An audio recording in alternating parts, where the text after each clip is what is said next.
Do you ever play the game of telephone? I used to love it in school. The teacher would whisper a phrase or a sentence into one kid's ear. They would turn and whisper it into the ear of the kid next to them, and it would get passed along down the classroom, around and back up to the final student, who would stand up and say what he or she had heard. And it was always hilarious because the final broadcast was nothing like the source. And that's an apt metaphor for what's happening with most of our health and nutritional information. Case in point, a recent post that came across my Facebook wall claiming that bacon can help us live longer. So I followed the link to this site, coed.com, where I discovered that a new study claims eating bacon may prolong your life. I looked for a link to the study, didn't find one. Instead, I found a link to the source, where they got it from, the Mary Sue. Eating bacon will make you live longer because it's rich in niacin. And then I followed their source, Bacon Today, by the journalist Bacon Babe, showing that new studies, now plural, prove bacon is healthy for you. And a funny thing started happening. Now, obviously, these aren't authoritative websites, but once the news gets onto these blogs, look what happens. Now it's being picked up by a local CBS affiliate in Cincinnati. Top story, study claims bacon could prolong your life. They had a link. You could click the link and go to where they said the study was, but in fact, you get to the main website of this group, ETH Zurich, and it's impossible to find the study. When I did a search for bacon, all I found was David Bacon, bacon algorithm, multivariate bacon, obviously nothing about this study. Here's another one, even scarier. This is KCRW, a public radio station, and here, bacon can increase longevity, food study says. And you see that link down there, according to a study conducted in Switzerland?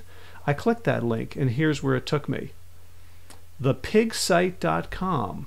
Study shows eating bacon increases longevity. And this report by the Pigsite news desk doesn't have any links whatsoever.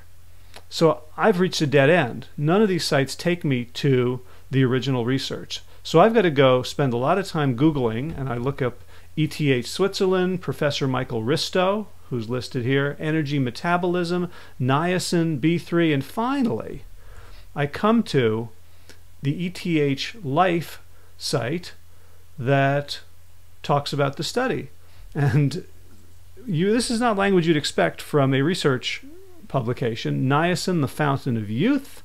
The vitamin niacin has a life-prolonging effect, as Michael Risto has demonstrated in roundworms. Really? Okay, so we've gone from bacon prolongs life to niacin in roundworms. He also says, halfway down, there's no scientific evidence for the usefulness of antioxidants. Wow. So let's take a look at what's going on here. I managed to find from this a link to the article in Nature. And here you can see the article preview. Role of sirtuins in lifespan regulation is linked to methylation of nicotinamide. So clearly I'm over my head here. I don't have the biochemical knowledge to understand what's going on. But just in case I did, and just in case someone did, how easy would it be to find the actual study and see what it says? Well, it turns out, as I click article preview, that the only hurdle is monetary. I could get a subscription to this entire journal full of many articles just like it for $175, or I could just get this single one for $32. So you can see already that this paywall will prevent any blogger, any researcher, practically any journalist from actually going and reading this study to see if it does in fact show that bacon prolongs life. So coming back to that game of telephone, when I was a kid, the first kid understood what the teacher was saying, and just because we were whispering and maybe because we were young giggly kids, it got distorted by the time it went around the room. Here we have a lot of interests that are conspiring to turn research studies, complex research studies, into utter BS. One of them is the industries that want to sow seeds of doubt about their products, that make us think maybe they're not as bad for us as we think. The second group that benefits are the bloggers and anyone who takes online advertising. Because honestly, what are you going to click to? Study says bacon is bad for you, or study says bacon is good for you? The more eyeballs on the page, the more ad revenue for these blogs, and the more money for the bloggers like Bacon Babe, who get paid to produce content that produces ad revenue. If you'd like more information like this, visit plantyourself.com.